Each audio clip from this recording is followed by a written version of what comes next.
Welcome back to New World Tank Mastery, where I, Ty James, your mother's favorite online video game tank, normally run you through the endgame dungeons and content and raids and things like that, and I show you how to pull the mobs and how to deal with the boss mechanics as a tank. What I'm going to do today is a little bit different. It's not really necessarily a part of that same series, the Tank Mastery series, kinda. And what I want to do is I want to make this kind of like a weekly video where I just, on server reset day, which is today, I'm going to run through what the different mutations are for the week and what you can expect to see based on the information and show you how to get to that information, okay? So, like I said, this is going to be like a weekly thing and just like a quick update for you guys. You can watch and you can, every single Tuesday, you can watch the video and be like, oh, okay, now I know what the expeditions are for this week, okay?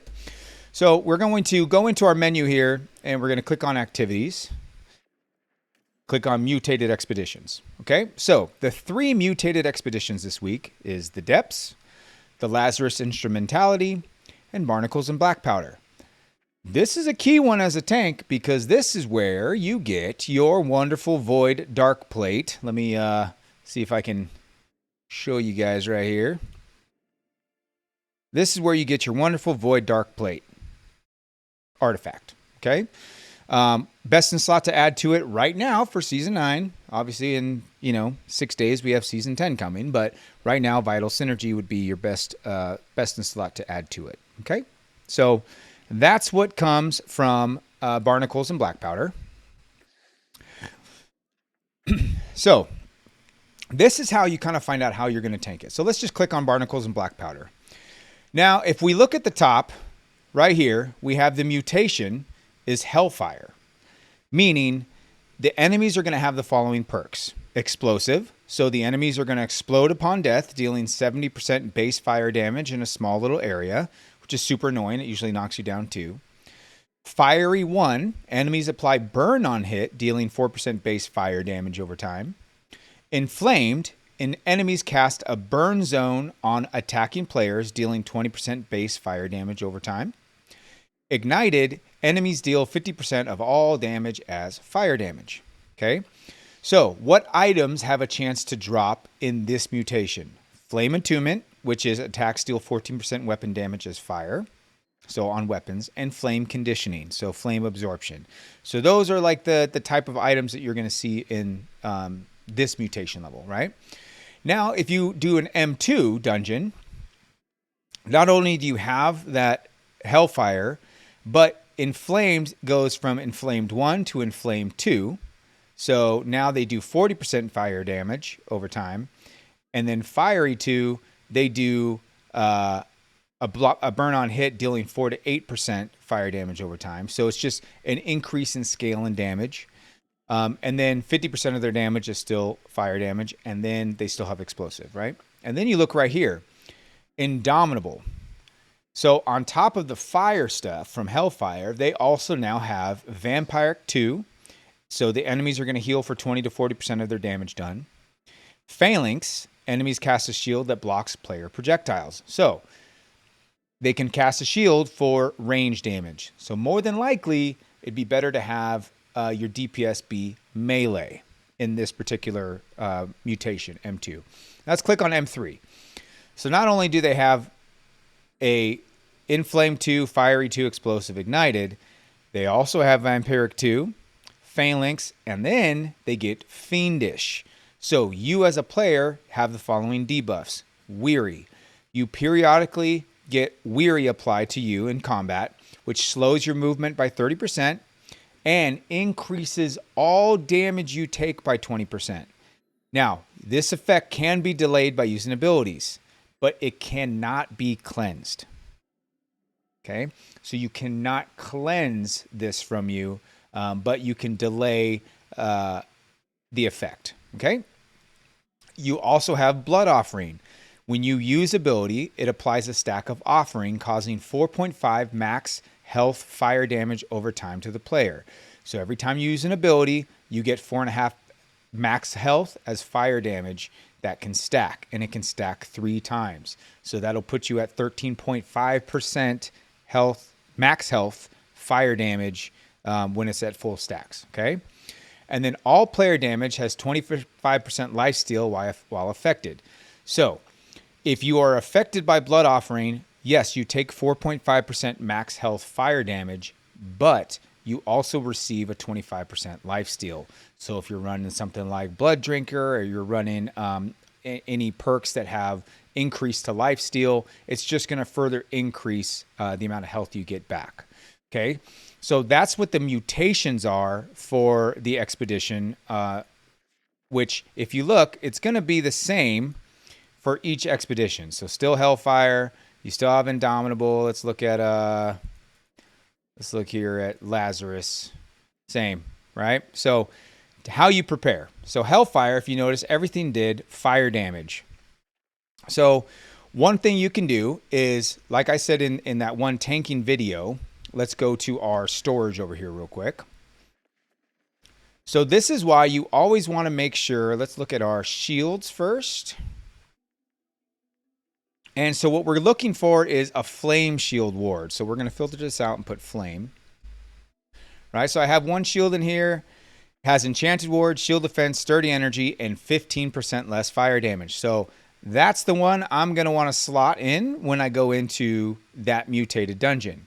Now it's going to be the same thing for my jewelry. So this one, Empty Hearth, yeah, it only has empowered and flame protection. I could upgrade it if I want. But if you look, that flame protection is 14% less fire damage. So I'm going to throw that on there. When I go into that dungeon, I'm going to run flame protection here. So 14% less fire damage. If this was 700, it would be at 15% less. Actually, anything over 650 should be at 15%. Okay, so we'll just say how it is right now. 14% less fire damage. And 15% right here means just with my amulet and my shield, let me turn off the cam so you can see what I'm saying.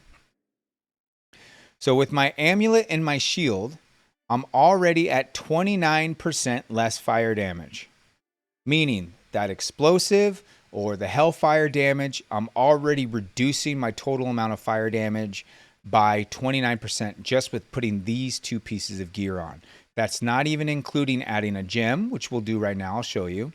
Or adding gems here. Okay? So what gem are we talking about? Let's run over here. Because I'm too lazy to look in my storage. So we're going to go cut pristine, and we're going to come down here to ruby. Okay? So look at, because it's Hellfire, people are charging a nice little premium for the rubies. If you want, you can go to a buy order, see what people are willing to pay. People are putting out there, hey, sell it to me for 26 gold, right? So what I'm going to do is I'll bump this up to 26, right? And then I want usually at least 10 at a time when I'm buying, sometimes 15, depending on how many times I'm going to be running it in between like other content like Gorgon and stuff like that. So I'll say I'll buy 16, right? So I'll put in a buy order. Maybe if somebody's too lazy to wait for 64 gold, they might sell it to me for that. But in the meantime, for the video, let me buy one of these, okay? You're lucky whoever sold it at 64. I just gave you 64 coin of my already broke-ass bank. All right, so let's look at what the perk is when you put it inside armor. 6% fire absorption. So let's throw that in here. All right, so we have 6% fire absorption, and we already received 14% less fire damage. So if you think about it, that's about 20% just with the amulet and 15% with my shield. All right? So that puts me at about 35%. Now, each one of these items that I can throw in that same gem is 6%. So that's 1, 2, 3, 4, 5, 6, 7 more at 6%. Okay? So that's another 42% less damage. So 42% plus about 20 right here, that's 62%. Plus 15 means if I put rubies in all my gem slots, I'll be at around 77% damage resistance to fire. Okay? So that'll make me almost not immune to the damage of that particular mutation, but pretty dang close, right? So that is how you kind of leverage your gems, your shields, your amulets, and things like that for the different mutations. So say it was Frost, right? That's why you always want to keep as any amulets that you get, regardless of what the perks are, as long as you have a ward. So say it's a frozen shield ward, right? It's same thing. 15% less ice damage with fortified and 10% health from all incoming health effects. So this right here, amulet, would probably be best in slot for anything that's ice damage, right? So if I'm doing Winter Rune Forge, or if I'm doing a mutation of expedition that's frost damage like the week before, this would be what I'd want to run, because that way I'm getting fortified, I'm getting divine, and I'm getting that frozen shield perk, right? Or frozen protection perk. All right. So that's kind of how you deal with, as mutations come up, on how you do it. So I'm about to run a hive. So I'm actually going to put onyxes back in my gear, and I have ambers ready to go for when I get to Medusa.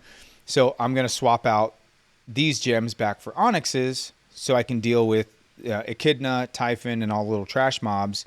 And then it's very expensive to tank because you're constantly swapping out gems, unless you have like multiple pieces of the gear and you just swap the gear sets, which I think I do. I should actually do that, but I just been too lazy to do it. Like, I've got a bunch of Gorgons, like Hoplite amulets. I could just swap this out from Void Protection to, say, Nature Protection, and then, you know, Slash or something, right? So where I could just swap out my amulet. And same thing with like the gloves. I'm sure I have like a ton of freaking, let's see, where are my heavies at? I started organizing my storage. See these heavies? All right, Hoplite gauntlets, right? So I could just take fire harnessing out and put, you know, slash conditioning, put onyxes on this, and throw this on there as I'm on my way to Typhon, right? So that's one way you could do it, and you just set your gear sets up here like, trash mobs, Echidna, Typhon, Medusa, right? It's just trying to leverage how more expensive it would be just to have a whole new gear set, or just keep replacing your gems and buying them when they're cheap. Probably gems works for me, okay?